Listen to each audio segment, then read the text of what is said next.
తెలంగాణ రాష్ట్రంలో ration card కలిగిన ప్రజలకు త్వరలో మరో శుభవార్త అందే అవకాశాలు కనిపిస్తున్నాయి. రాష్ట్రంలోని కోట్లాది కుటుంబాలకు మేలు చేకూర్చేలా మంత్రి ఉత్తమ్ కుమార్ రెడ్డి కీలక ప్రకటన చేశారు. ఇప్పటికే ప్రభుత్వం ఉచితంగా సన్న బియ్యాన్ని సరఫరా చేస్తుండగా, ఇకపై మరిన్ని అవసరమైన నిత్యావసరాలను కూడా రేషన్ ద్వారా అందించాలనే ఆలోచనలో ఉన్నట్లు తెలిపారు. ఈ నిర్ణయం అమలులోకి వస్తే పేదలతో పాటు మధ్యతరగతి కుటుంబాల ఖర్చులు తగ్గి, రోజువారీ జీవన భారం కొంతమేర తగ్గే అవకాశముందని ప్రభుత్వం భావిస్తోంది.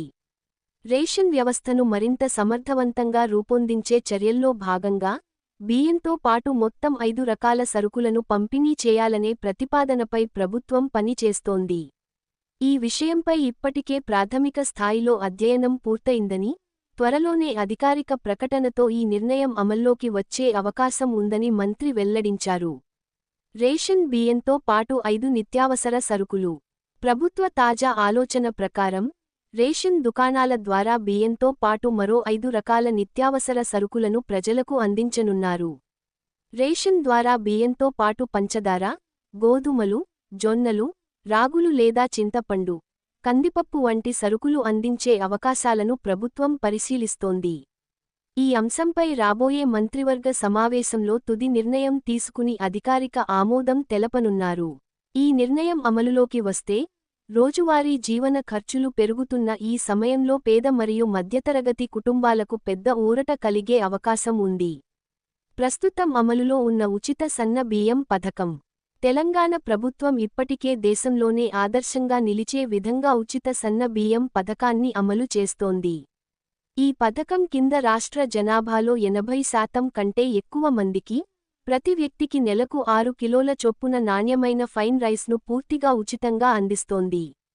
ప్రస్తుతం ఈ పథకం ద్వారా సుమారు 3.15 కోట్ల మంది లబ్ధిదారులు ప్రయోజనం పొందుతున్నారు.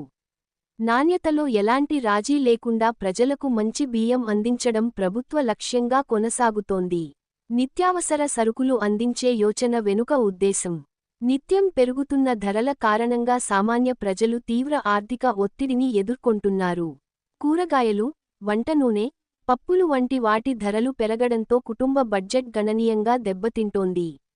ఈ పరిస్థితుల్లో రేషన్ ద్వారా నిత్యావసరాలను అందిస్తే, నెలవారీ ఖర్చులు తగ్గి ప్రజలకు ఊరట లభిస్తుందని ప్రభుత్వం భావిస్తోంది. అలాగే పోషకాహార లోపాన్ని తగ్గించడంలో కూడా ఈ నిర్ణయం కీలక పాత్ర పోషిస్తుందని నిపుణులు చెబుతున్నారు. అమలు తేదీపై స్పష్టత లేదు, కానీ దిశ మాత్రం ఖరారు. నిత్యావసర సరుకుల పంపిణీకి సంబంధించి ఖచ్చితమైన తేదీని ప్రభుత్వం ఇంకా ప్రకటించలేదు. అయితే, రాష్ట్ర ఆర్థిక పరిస్థితి మెరుగుపడిన వెంటనే ఈ పథకాన్ని అమలు చేయాలనే స్పష్టమైన సంకల్పం ఉందని మంత్రి ఉత్తమ్ కుమార్ రెడ్డి తెలిపారు. ప్రస్తుతం ఆర్థిక భారం, సరఫరా వ్యవస్థ, లాజిస్టిక్స్ వంటి అంశాలపై ప్రభుత్వం సవివరంగా అధ్యయనం చేస్తోంది. రేషన్ వ్యవస్థతో పాటు రైతుల సంక్షేమానికి కూడా తెలంగాణ ప్రభుత్వం పెద్దపీట వేస్తోంది.